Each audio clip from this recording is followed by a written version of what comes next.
Bom dia a todos, sejam bem-vindos aqui ao nosso canal Terça Livre TV, este é o Boletim da Manhã e eu sou o Alan dos Santos.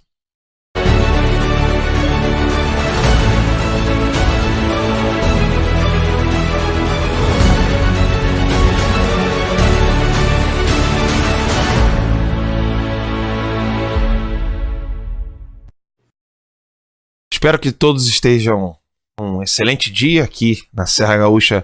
O clima é maravilhoso, o dia tá com pássaros cantando, vocês podem ouvir aí os passarinhos cantando. Eu estou com uma visita ilustre aqui dentro do estúdio, que é o padre Rickard, John Rickard, que é da Fraternidade São Pedro, está assistindo o programa aqui de dentro do estúdio. Hoje nós temos um tema muito interessante a tratar e eu conto aí com a participação de todos aqui no chat, ao vivo do YouTube, do Facebook e no Twitter, onde nós estamos simultaneamente transmitindo o nosso programa. Conto com o compartilhamento de vocês. Vocês sabem que nós não temos aí a ajuda das redes sociais que acabam impedindo o nosso alcance. Então, se vocês puderem colaborar conosco, curtindo, compartilhando, avisando os amigos que o programa já começou, então vamos lá. Muito bem, a primeira notícia que eu quero tratar com vocês é uma tentativa covarde do jornal El País de tentar sabotar o governo de Jair Messias Bolsonaro. Então vocês podem ver claramente que o El País disse, Toffoli, uma frase do Toffoli, é o momento de o judiciário se retirar e retomar a clássica divisão de poderes. O presidente da STF diz a jornais estrangeiros que a STF deve deixar o protagonismo dos últimos anos.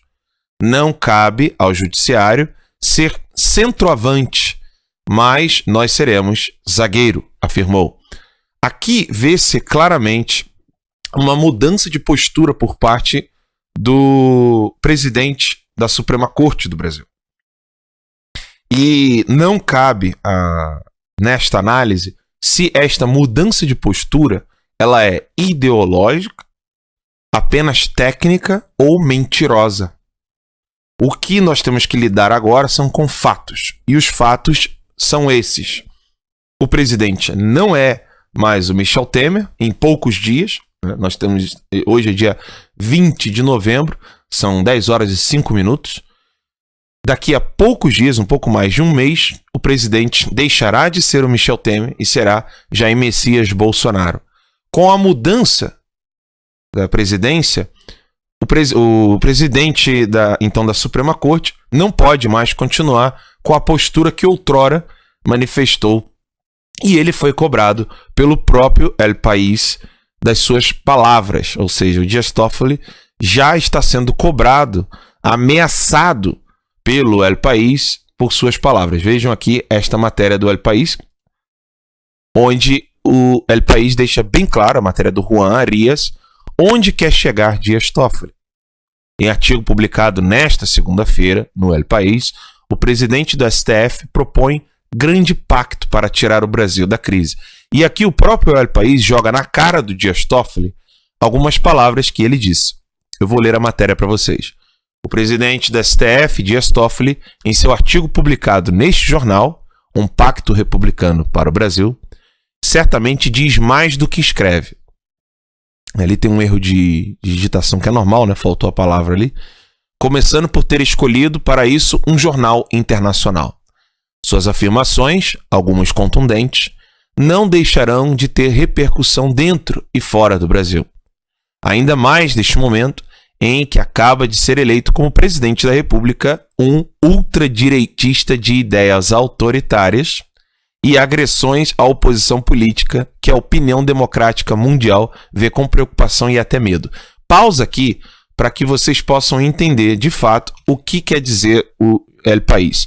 Quando o El País diz um ultradireitista de ideias autoritárias e agressões a políticas, e o terceiro ponto, cuja opinião democrática mundial vê com preocupação, ou seja, aqui nós temos que saber o que o El País quer dizer com ultradireitista de ideias autoritárias.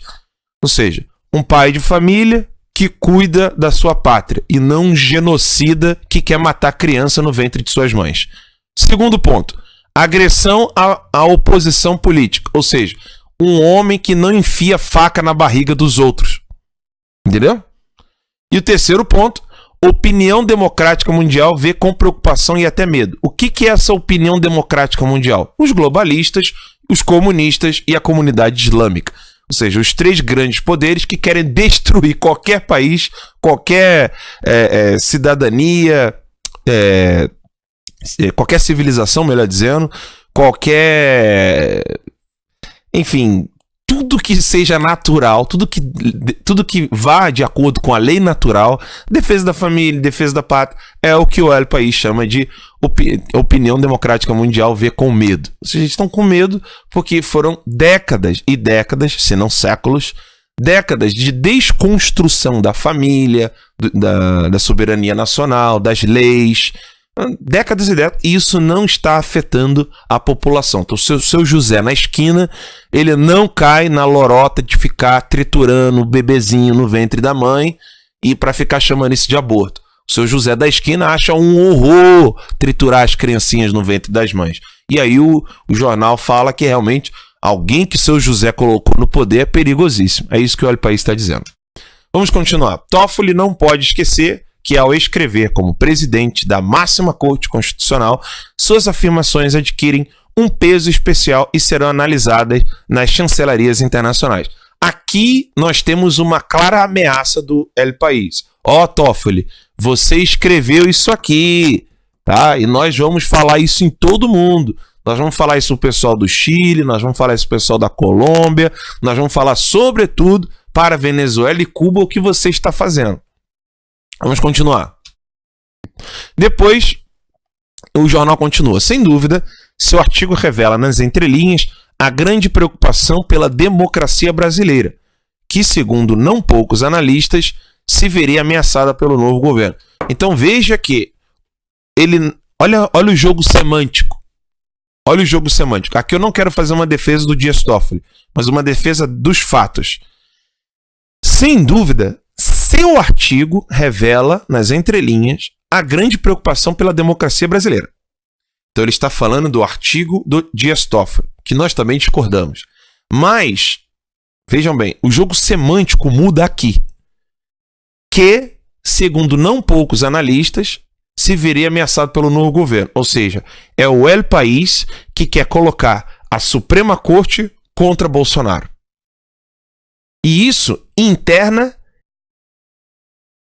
e externamente. Ou seja, eles querem fazer isso dentro do Brasil e querem fazer isso de fora para dentro, criando inimizades que ainda nem iniciaram, pode ter que haja alguma inimizade, mas já criando um espírito de discórdia, nesse momento que o Brasil precisa de união, um espírito de discórdia entre o presidente da Suprema Corte e Jair Messias Bolsonaro. Vocês estão entendendo agora o papel da grande mídia? Sobretudo nesse momento de transição. Quantos nomes já não foram citados pela grande mídia? E esses nomes, para o momento de transição, e esses nomes sequer estiveram na mesa para serem analisados. Essa é a grande mídia, que nós insistimos aqui que você precisa ignorar. A classe falante desses jornalistas aí, quando eles falam ali, segundo não poucos analistas, ou seja, é número agora? É o número de analistas que vai dizer que uma análise é verdadeira? Então, se um número enorme de analistas falar que cocô agora é comida, que fezes é coisa para se comer, então todo mundo agora vai ter que comer merda? Não. Esses analistas, que não são poucos, muito bem lembrado pelo El País, defendem ditaduras como a do Maduro, defendem ditaduras como em Cuba, dizem que China não é comunista, e que a Rússia abandonou o comunismo, o socialismo, ou melhor dizendo, não existe esse negócio de eurasianismo, de poder, ou de poder global por parte dos globalistas. Esse poder internacional, esse órgão que ninguém elegeu, que quer ficar ditando regras dentro da ONU, dentro dos países, dentro dos municípios, como bem fez o prefeito de Pelotas, que agora é o governador do estado do Rio Grande do Sul, obedecendo a George Soros, dizendo que George Soros é um homem maravilhoso, filantropo, bonzinho, cheio de coraçãozinho, mas que amor, meu Deus. Esse é o novo governador do Rio Grande do Sul. Pois bem, De fato, no governo de Bolsonaro, nós temos alguns tecnocratas que não querem prestar muita atenção a questões ideológicas. E o que eu quero dizer com tecnocratas? São pessoas que vão analisar a capacidade técnica de alguém que possa compor o governo, ou seja, os quadros que o governo necessita, e essas pessoas têm uma qualidade técnica respeitável e honrosa dentro dos seus grupos, dentro do seu grupo. Ou seja, se você precisa fazer caneta, aí ele sabe muito bem como fazer caneta. O problema é a questão ideológica. Sabendo fazer a caneta, ele sabe muito bem como enfiar na garganta do Jair Messias Bolsonaro. E que isso é o que está acontecendo dentro do governo do Bolsonaro. Alguns tecnocratas não estão analisando as questões ideológicas e estão escolhendo pessoas que sabem fazer o trabalho de maneira técnica. Então, para esses tecnocratas, não importa se o cara é petista, se o cara é do PSDB, se o cara é do MDB, se ele é ligado a um dos 3 partidos, se ele é um tecnocrata, ou seja, melhor dizendo, se ele sabe fazer o seu trabalho de maneira técnica, eles acreditam, esses tecnocratas, que isso é um ranço, sobretudo dentro das Forças Armadas. Esses tecnocratas acreditam que essas pessoas vão querer um Brasil melhor, né? Um coraçãozinho fofinho, bonitinho. Eu quero uma pátria livre, longe de Maduro, longe de Evo Morales, longe de Cuba, porque eu quero só o bem do Brasil. Para eles não tem nada de ideológico. É uma ingenuidade tamanha. E o que Bolsonaro tem de enfrentar agora é, de fato, a realidade. A direita não tem contingente para suprir todos os cargos. Todos os quadros que hoje o PSL precisa ocupar, a direita brasileira não tem contingente. Essa é a verdade. Esses dias, o deputado federal eleito, Alexandre Frota, viu uma crítica minha no Twitter, dizendo que o povo há de cobrar, e eu ajudarei o povo a fazer isso, quem quer que seja que se aproxime do Partido Comunista Chinês. Porque, óbvio, é uma questão burocrática, o Partido Comunista Chinês enviou um convite para o PSL. Veja bem, não é para o Brasil, para o PSL. Para visitar a China e ver como as coisas lá são boazinhas e não tem nada de comunista. Dá-me paciência, né? E aí eu fiz essa crítica de que nós iremos cobrar como cobramos do Romero Jucá, como cobramos do Ciro Gomes e cobraremos mesmo que alguém seja do PSL. Aí o Frota disse que isso foi uma ameaça. Foi engraçado. E aí eu disse pra ele que eu não preciso de ameaçar ninguém. Ele fez até um convite. Ele até no início não foi grosso. Ele falou, Alan, se quiser ajudar, vem pro PSL, mas não vem tentar ameaçar ou ditar regras. Acontece que eu sou jornalista, Frota. Você é o deputado. Você é que é o funcionário do povo. Eu não sou. Eu sou funcionário da minha empresa que eu sou dono. E eu sou jornalista e tenho a liberdade de poder criticar quem eu quiser, porque ninguém paga as minhas contas. Já as suas contas, eu estou pagando a partir de 1º de janeiro. Tá? Fique claro isso para você, para o Major Olímpio e para qualquer um que queira fazer alguma coisa dentro do PSL. Mesmo Jair Messias Bolsonaro, quem paga as contas dele agora sou eu. E ponto final. Os políticos precisam entender isso. E o bom é que o Jair Bolsonaro entende isso. É uma pena que os outros não. Muito bem. Essa dificuldade que nós temos de poder cobrir toda a necessidade dentro dos quadros do governo é uma necessidade que o professor Olavo de Carvalho já anunciava muito tempo antes, até de Jair Messias Bolsonaro querer ser presidente. Qual é essa dificuldade? A falta da formação intelectual que nós tanto falamos aqui no Terça Livre. Eu sei que nos assistem ministros de Estado, por exemplo, o Sá Leitão estava até parabenizando o Terça Livre pelos 4 anos, que hoje é o atual ministro da Cultura e vai ser secretário da Cultura do governo do Dória. Nos assistem promotores, juízes estaduais, juízes federais, advogados, mães de família. Nos assistem gente de todos os lados, de todo canto do Brasil. Gente pobre, gente rica. Nos assistem o Brasil inteiro hoje. Pelo menos uma pessoa ali em cada lugar, em cada cantinho do Brasil assiste o Terça Livre. Então eu faço um apelo a você, mesmo que você seja mãe de família, ou que você seja promotor, procurador da Justiça, procurador-geral, o que você for, procurador da República, perdão, não importa o que você faça, nós precisamos aprender com o professor Olavo de Carvalho. Não se pode tentar solucionar um problema para depois tornar-se inteligente. Primeiro, torna-te inteligente. Depois, tente solucionar os seus problemas. Você não pode solucionar um problema se você não compreende. E é isso que nós iremos enfrentar nos próximos 4 anos. Óbvio que aqui eu não estou usando uma linguagem apocalíptica, que o mundo vai acabar, etc. Não, pelo contrário. O governo de Jair Bolsonaro, já afirmo de antemão, será o melhor governo de todos os tempos desta porca república. Será o melhor governo.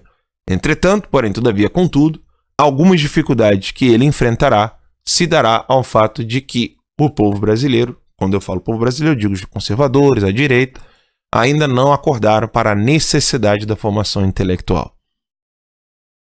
É importantíssimo termos uma formação intelectual aguçada. Não uma formação técnica.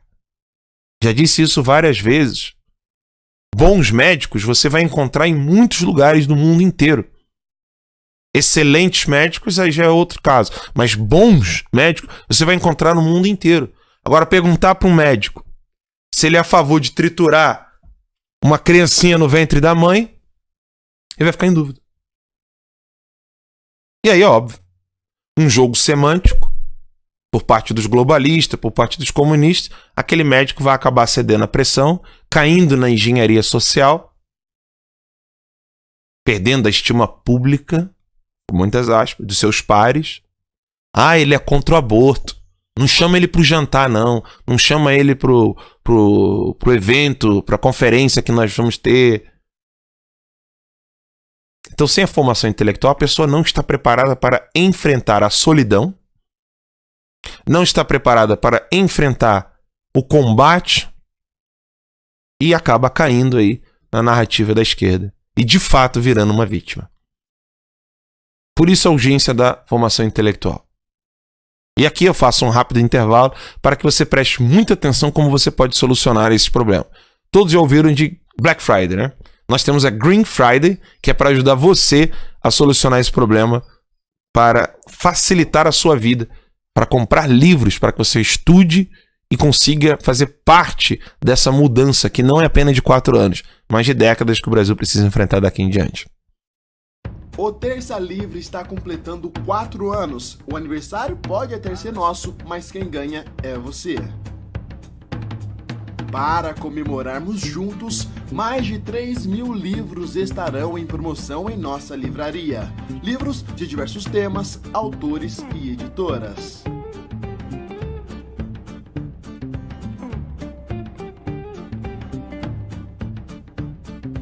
Não perca tempo, pois essa promoção imperdível vai até o dia 24 de novembro.